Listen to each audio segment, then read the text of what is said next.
आज 7 फेब्रुवारी पाहूया आजचे दिनविशेष। आजच्याच दिवशी 1856 रोजी ब्रिटिशांनी अवध साम्राज्य ताब्यात घेऊन सम्राट वाजिद अली शाह याला तुरुंगात टाकले।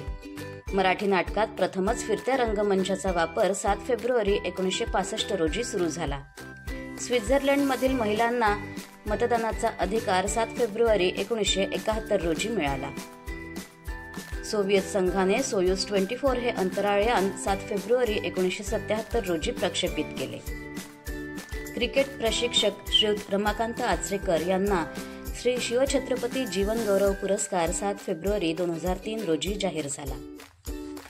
इंग्लिश कादंबरीकार व लेखक चार्ल्स डिकन्स याचा 7 फेब्रुवारी 1812 रोजी जन्म झाला।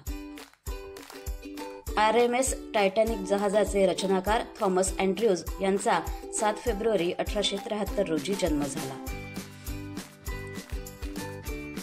भारतीय कवी आणि शिक्षक GS शिवरुद्रप्पा यांचा 7 फेब्रुवारी 1926 रोजी जन्म झाला।